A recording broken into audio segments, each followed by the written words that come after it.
15,000 holidaymakers following the collapse of Thomas Cook. The Civil Aviation Authority said 46,000 passengers had already been flown home in the first 3 days of the repatriation operation. The authority also announced they've extended the atoll compensation claim period. That's until the 25th of October.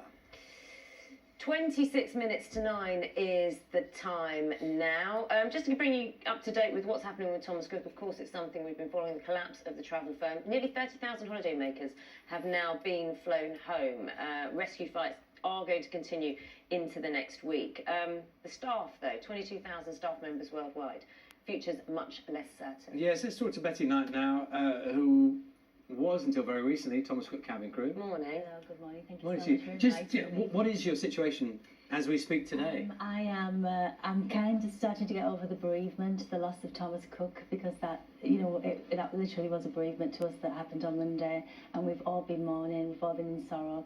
But today, actually, we've dried our tears, got up, put our lipstick on, and we want to fight to find out what happened here. And your personal situation is you're out of a job. I'm out of a job, yes. I've got a few things on the back burner that I may be able to go forward with, which is very fortunate for me, but many of my colleagues, they haven't got anything.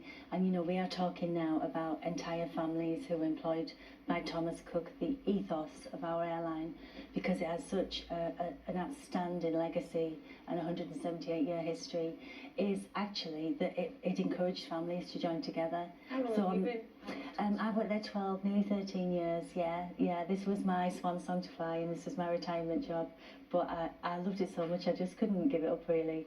Give us a sense. You said there were a lot of questions you have left. Oh, how long's your just programme, Charlie? Just give us a snapshot. What are the main ones that you're concerned? The main concern, we absolutely appreciate that the business model of Thomas Cook, the tour operator and the travel agency, was outmoded, it was cumbersome, it was costing a lot of money, and it should have been updated and moved on a long time ago, and it was very laborious, the whole process. They didn't get on it when they should have. But the airline of Thomas Cook UK was profitable, and last week before this happened, we were told that we were going from the airline to announce £100 million profit for our airline. Our cabin crew, 2,000 of us that work for Thomas Cook Airlines, we made the airline £57 million in onboard sales last year from a workforce of 2,000 people. So is it your fault that it should have somehow been separated out? Absolutely, yes. I think what's happened is there are many things in play here, obviously with the economic climate, all sorts of things like the situation in our country. But we all feel it was just allowed to fail. It's going to become problematic. What have you been told? Since Monday? I mean, obviously you heard the news, but what have you been told since in terms of how you're going to be looked after? We were contacted, I actually found out on WhatsApp there was going to be a conference call we could all dial into. That conference call was from a member of the administrating team, and she was obviously just reading out a script.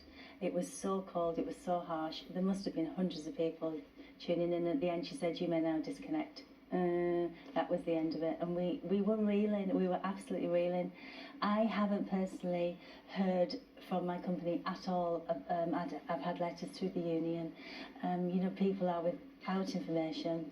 Well, Betty, we wish you well for your future meeting. I'm sure some of those answers will emerge over time, so thank you very much for your time. Thank you. Can I just please point out that next month we would have been flying pink for breast cancer awareness and saving from our passengers to have a Macmillan nurse.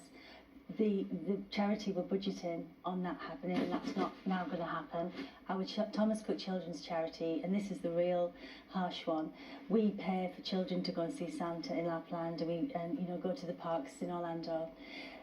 The families that we help are Click Sergeant families, Together for Short Lives, and those holidays for those children, sometimes the very last holiday, are not going to take place now. So please, if everybody listening could still keep donating to those charities, because they're going to see a fall in income. Thank you very much. Betty Knight there, former Thomas Cook cabin crew. Time now is 8.